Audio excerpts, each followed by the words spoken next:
Hello students, BA second year की भूगोल की क्लास में स्वागत है आप सभी का।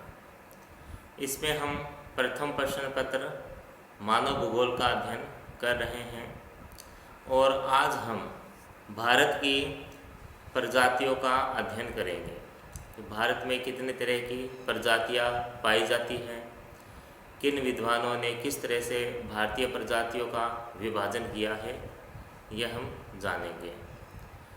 तो भारत में जो मानव शास्त्री है, जैसे एक भारतीय मानव शास्त्री है पंचानन मिश्र और ग्रिफिथ टेलर, इनका यह मानना था कि भारत का जो शिवालिक क्षेत्र है वहाँ भी प्रजातियों का उद्गम क्षेत्र रहा है, शिवालिक क्षेत्र।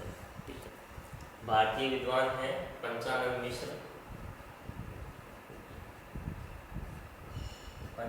मिश्र और ग्रिफिथ टेलर। ठीक है, इनका ये मानना है कि जो भारत का क्षेत्र है शिवालिक, भारत का शिवालिक क्षेत्र, यहाँ प्रजातियों का उद्गम हुआ है, प्रजातियों का उद्गम। इन विद्वानों का ये मानना था कि भारत में भी जो प्रजातियां हैं यहाँ उनका उद्गम हुआ है शिवालिक क्षेत्र में।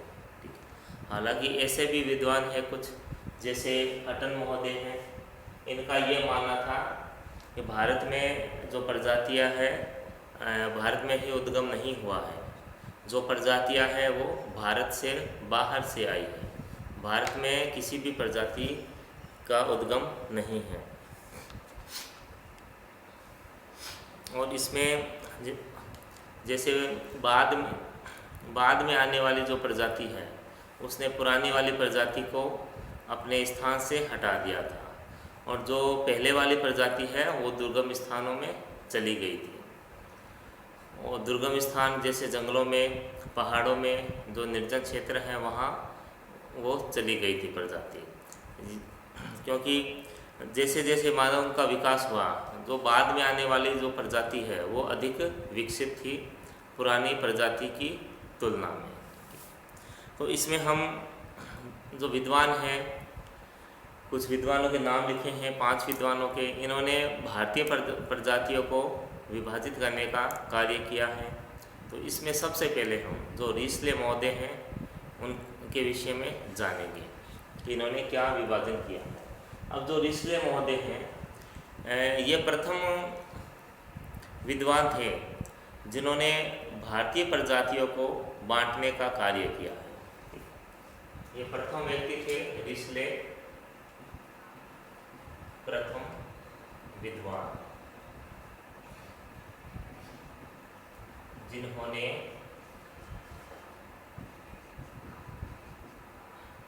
भारतीय प्रजातियों का विभाजन किया।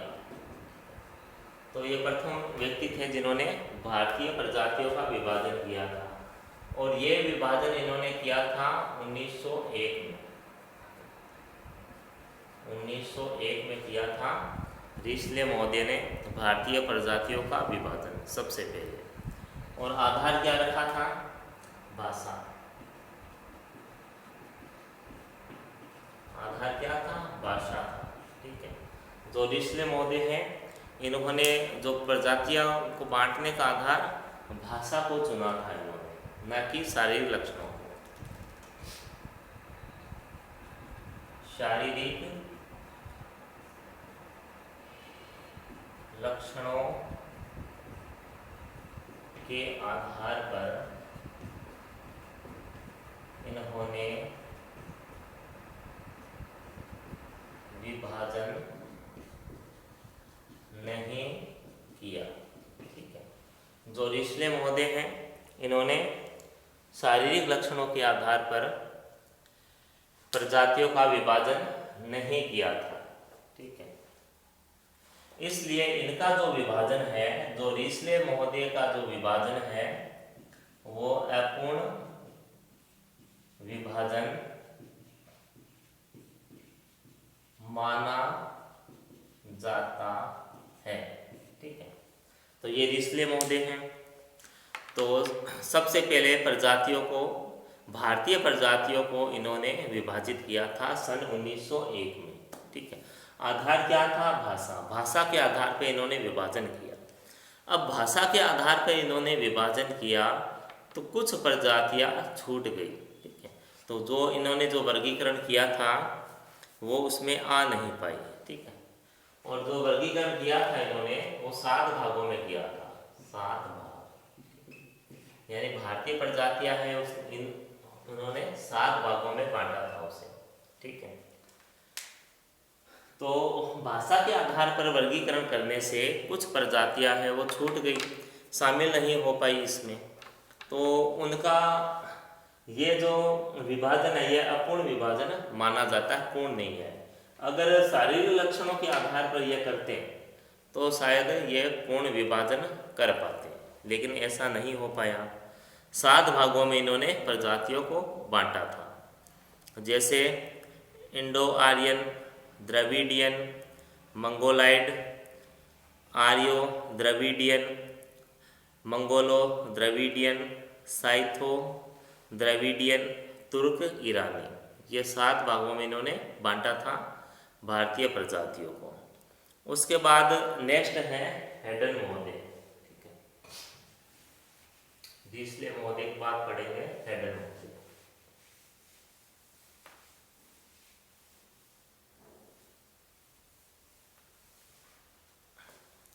जो हेडन महोदय हैं, ठीक है, इन्होंने भारतीय प्रजातियों को भौगोलिक विशेषताओं के आधार पर बांटा था। ठीक है, भौगोलिक विशेषताओं के आधार पर इन्होंने तो बांटा था, देखो, भाषा के आधार पर।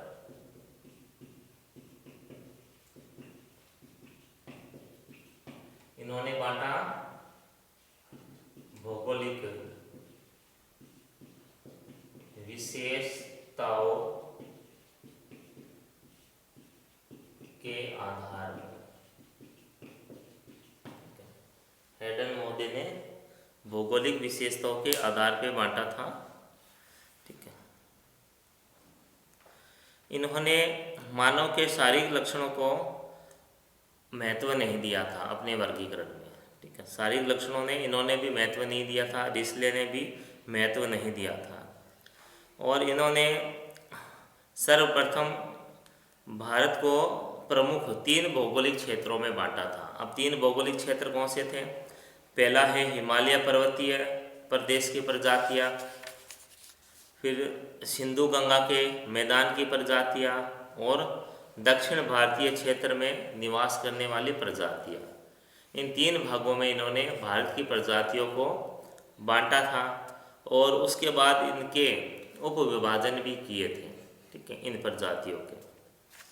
तो फिर हेडन महोदय के पश्चात है स्टैंट का वर्गीकरण। जो स्टैंट महोदय है इनका वर्गीकरण। जो स्टैंट महोदय हैं इन्होंने शारीरिक लक्षणों के आधार पर भारतीय प्रजातियों को बांटा था। ठीक है, शारीरिक लक्षण प्लस सांस्कृतिक लक्षण। शारीरिक लक्षण और सांस्कृतिक आधार पर इन्होंने भारतीय प्रजातियों को बांटा था। ठीक है, और ये इन्होंने 1929 में विभाजन दिया था। 1929 में इन्होंने भारतीय प्रजातियों को उनकी शारीरिक लक्षण और सांस्कृतिक आधार पर इन्होंने बांटा था। और इनमें 4 प्रमुख और 6 उप प्रकारों में इन्होंने बांटा था। 4 प्रमुख और 6 उपभागों में। 4 प्रमुख और 6 उपभागों में इन्होंने प्रजातियों को बांटा था। जैसे पहला इनका विभाजन था कि प्राचीन भारतीय, सेकंड था काले भारतीय, फिर नवीन भारतीय, ठीक, और चौथा था पूर्व मंगोल प्रजाति। ये 4 भाग थे और इन 4 भागों को भी इन्होंने 6 उपभागों में बांटा था एक्सटेंड महोदय ने। फिर नेक्स्ट है हटन का वर्गीकरण। हटन महोदय के द्वारा वर्गीकरण था। इन्होंने जो वर्गीकरण है 1931 में किया था, ठीक है। भारतीय प्रजातियों का जो विभाजन है इन्होंने 1931 में किया था और इनके अनुसार जो भारतीय प्रजाति है, ठीक है, भारत में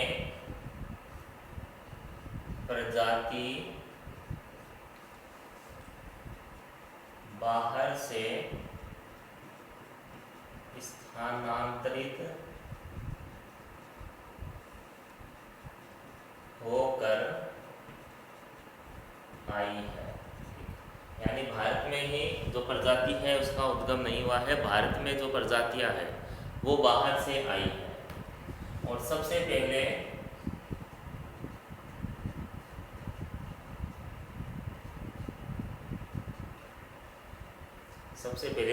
निग्रोइड जाति आई थी, निग्रिटो प्रजाति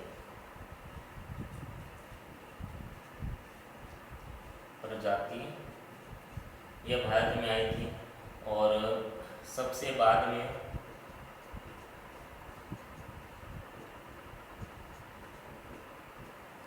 बाद में थी अल्पाइन प्रजाति।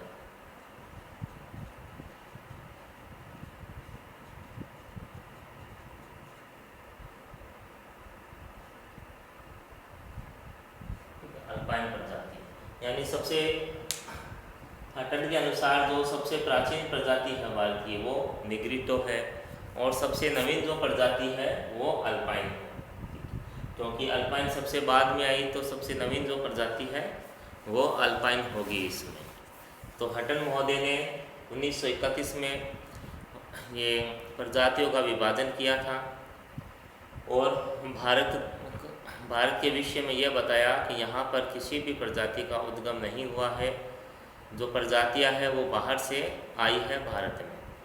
निग्रिटो प्रजाति सबसे पहले आई भारत में और अल्पाइन प्रजाति है वो सबसे बाद में आई है भारत में। तो ये है सबसे नवीन प्रजाति है अल्पाइन प्रजाति, नवीन प्रजाति, और ये हो गई सबसे पुरानी प्रजाति। यह वर्गीकरण था हटन महोदय का। इन्होंने 7 भागों में विभाजित किया है भारतीय प्रजातियों को। पहला है निग्रिटो, सबसे प्राचीनतम भारतीय प्रजाति। फिर प्रोटो ऑस्ट्रेलाइड, पूर्व भूमध्य सागरीय, अधिक विकसित भूमध्य सागरीय प्रजाति, अल्पाइन प्रजाति, नार्डिक और मंगोल प्रजाति। इन 7 भागों में इन्होंने भारतीय प्रजातियों का वर्गीकरण किया है या विभाजित किया है इन्होंने। फिर लास्ट में है गुहा का वर्गीकरण। गुहा महोदय का जो वर्गीकरण है वो सर्वमान्य है, सबसे मतलब एथोटिक ये माना जाता है। बीएस ये गुहा है इनका वर्गीकरण। अब जो बीएस गुहा का जो वर्गीकरण है ये हम विस्तार से पढ़ेंगे।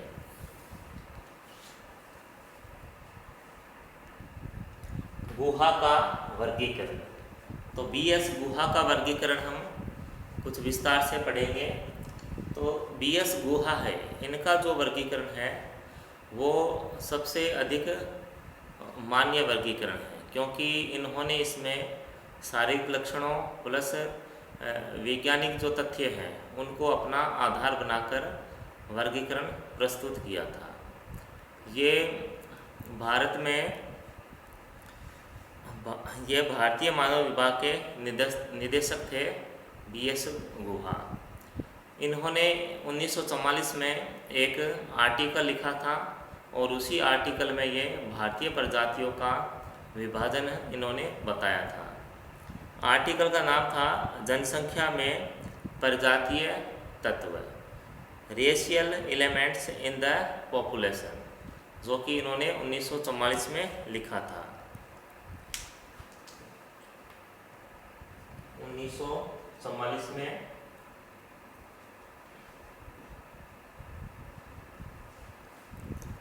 जनसंख्या में प्रजातीय तत्व, जनसंख्या में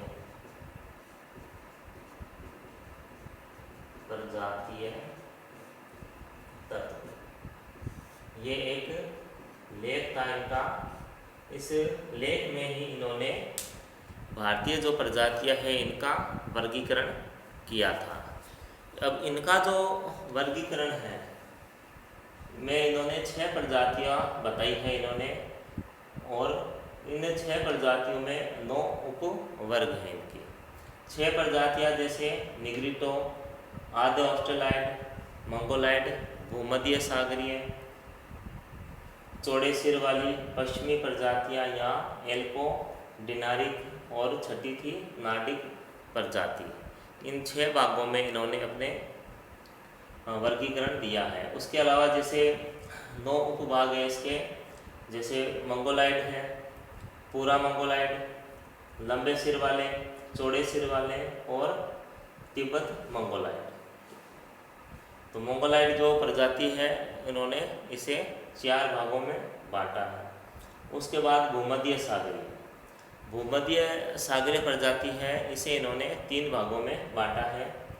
प्राचीन पूरा भूमध्य सागरीय, भूमध्य सागरीय, पूर्वी या प्राच्य लोग। उसके बाद जो चौड़े सिर वाली पश्चिमी प्रजातियां हैं जिसे एल्पो या डिनारिक भी कहते हैं, इसे इन्होंने 3 भागों में बांटा है, अल्पाइन, नार्डिक और अर्मिनाइड।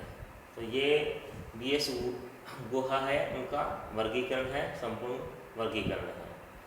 1944 में इन्होंने जनसंख्या में प्रजातीय तत्व एक आर्टिकल लिखा था, उसमें इनका वर्गीकरण किया था भारतीय प्रजातियों का। अब जो निग्रिटो है, सबसे पहले जो प्रजाति है निग्रिटो, ये जो प्रजाति है ये सबसे पहले भारत में ये बसी थी, सबसे प्राचीन ये प्रजाति है मानी जाती है। अब इस प्रजाति के जो लोग हैं वो जैसे ट्रावनकोर और कोचीन की पहाड़ियों के कादर और पुलियान उपजाति के लोगों को और अंडमान निकोबार द्वीप के मूल निवासियों को इस प्रजाति में माना जाता है। भारतीय प्रायद्वीप के सबसे पूर्वी निवासी संभवतः निग्रोटो ही थे, किंतु बाद में इस प्रजाति का ह्रास होने लग गया था। ठीक है, ये जो प्रजाति है ये बिहार के कुछ क्षेत्रों में भी पाई जाती है, जैसे राजमहल की पहाड़ियाँ, असम में भी निग्रिटो प्रजाति के लोग हैं निवास करते हैं। निग्रिटो जो लोग हैं, जब इनका आगमन भारत में हुआ था, इनके उस समय इनकी जो सभ्यता थी वो अविकसित थी। ये जो निग्रिटो लोग हैं ये गुफाओं में निवास करते थे, गुफाएं बनाकर ये उनमें निवास करते थे। अब इनकी क्या देन रही है भारत में, वो देखो, ये वट वृक्ष की पूजा का चलन, यानी ये जो लोग हैं पेड़ों की पूजा करते थे, जैसे वर्तमान में जैसे पीपल की पूजा करते हैं हम, तो वो जो कार्य है निग्रिटो प्रजाति करती थी। उसके अलावा गुफाओं का निर्माण का जो श्रेय है इसी प्रजाति को जाता है। इस प्रजाति का जो कद है उसकी लंबाई 150 मीटर तक है और इसके शारीरिक लक्षण हैं रंग काला, सिर के बाल लहरदार और घुंघराले, होठ मोटे, चेहरा छोटा, ललाट आगे की ओर निकला हुआ पाया जाता है। ये निग्रिटो प्रजाति है, इसकी विशेषताएं हैं। उसके बाद है आद्य ऑस्ट्रेलॉइड। अब आद्य ऑस्ट्रेलॉइड जो प्रजाति है भारत में ये प्रजाति सबसे अधिक है पाई जाती है।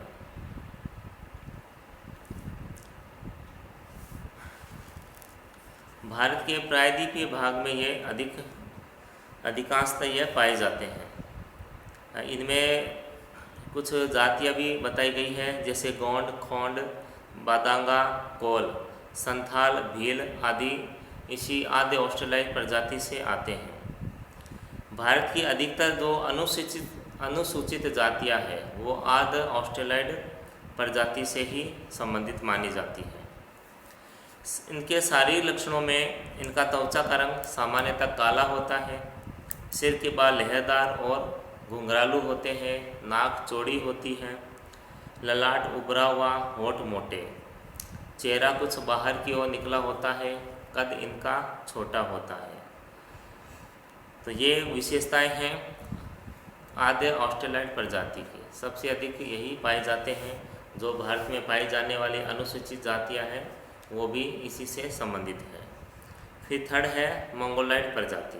ठीक है, अब मंगोलाइड प्रजाति की जो उत्पत्ति है वो इरावदी नदी बेसिन, चीन, तिब्बत और मंगोलिया में विस्तृत क्षेत्र में यह मानी जाती है। इरावदी नदी बर्मा की नदी है। बर्मा जो जिसे म्यांमार भी कहते हैं, वहाँ ये इरावदी नदी प्रवाहित होती है।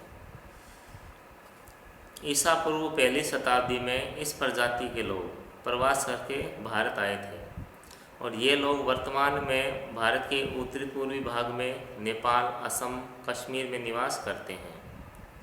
इनके शारीरिक लक्षण हैं मुंह चपटा, गाल की हड्डियाँ कुछ बाहर की ओर निकली हुई और उभरी हुई, जिनकी आंखें हैं बादाम की तरह होती है, तिरछी आंखें होती हैं, त्वचा का रंग इनका कुछ पीलापन लिए हुए होता है और इसे 3 भागों में बांटा हुआ है।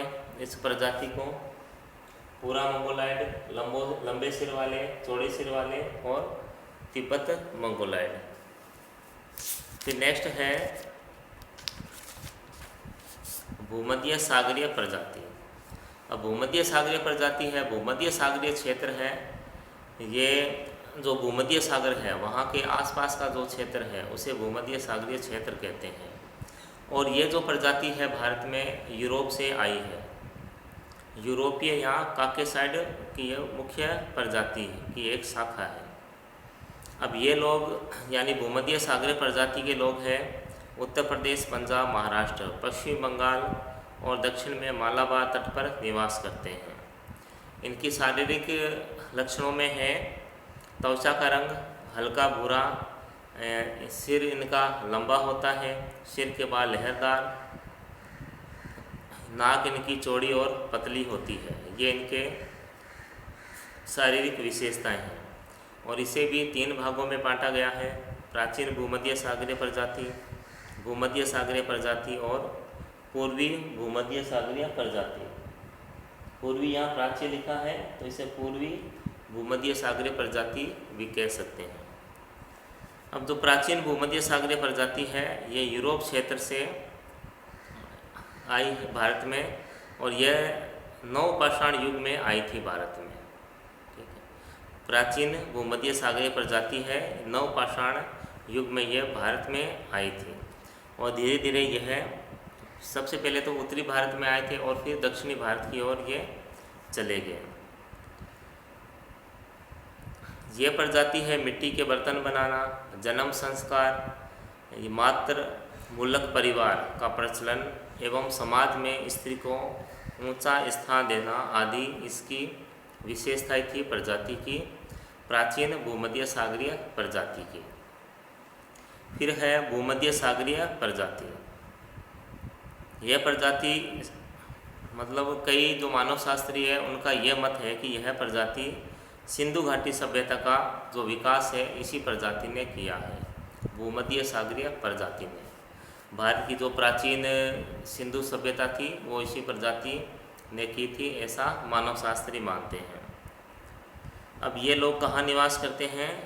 पंजाब, जम्मू कश्मीर, राजस्थान, उत्तर प्रदेश, बंगाल, महाराष्ट्र, मध्य प्रदेश में निवास करते हैं।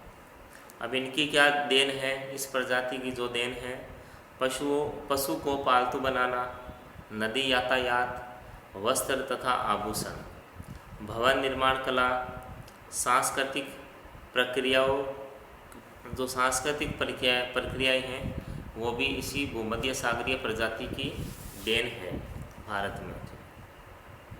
और इसमें जो कोचीन के नंबूदरी जो ब्राह्मण है वो इसके उदाहरण है। फिर है पूर्वी भूमध्य सागरीय प्रजाति है। इस प्रजाति की जो उत्पत्ति है वो अरब से हुई है और वहाँ से यह भारत में आए हैं। जैसे पंजाब में जो खत्री है, हरियाणा, राजस्थान के जो बनिए हैं इसी प्रजाति से संबंधित है। अब इस प्रजाति की जो देन है वो है तीर कमान बनाना, पत्थरों की मूर्ति बनाकर उसकी पूजा करना, ये इस प्रजाति की देन थी भारत को। फिर पांचवी प्रजाति है कि पश्चिमी चौड़े सिर वाली प्रजातियाँ। तो ये जो प्रजातियाँ हैं उत्तर के पहाड़ी क्षेत्र में प्रवेश करके धीरे धीरे हिमालय की तलहटी से दक्षिण में पश्चिम सागरीय तट, बंगाल और तमिलनाडु तक ये फैल गए थे। ठीक है, इन्हें अल्पाइन, दिनारिक और आर्मिनाइड इन 3 भागों में बांटा गया है। ठीक है। फिर है अंतिम प्रजाति है नार्डिक प्रजाति। इस प्रजाति का जो आगमन है वो भारत में सबसे अंत में हुआ है, यानी भारत की नवीन BS गुहा के अनुसार जो भारत की नवीन प्रजाति नार्डिक प्रजाति है। और इस प्रजाति की जो उत्पत्ति है वो स्टेपी प्रदेश से हुई है। स्टेपी प्रदेश जो घास के मैदान होते हैं यूरोप में उन्हें स्टेपी नाम से जानते हैं और अमेरिका में घास के मैदान को प्रेरी नाम से जानते हैं। तो स्टेपी प्रदेश से इस प्रजाति की उत्पत्ति हुई है। और इस प्रजाति के जो लोग हैं वो ईसा पूर्व 2री शताब्दी में भारत के उत्तर पश्चिम भाग से होकर भारत आए थे। पंजाब, गंगा, यमुना मैदान में होकर ये पूरे भारत में फैल गए थे। वर्तमान में इस प्रजाति के जो अधिकतर लोग हैं वो पंजाब, हरियाणा, राजस्थान, उत्तर प्रदेश के पश्चिम भागों में जो स्वर्ण जातियाँ पाई जाती है वो इसी प्रजाति में आती है। जो स्वर्ण जातियाँ हैं वो इसी प्रजाति में आती है।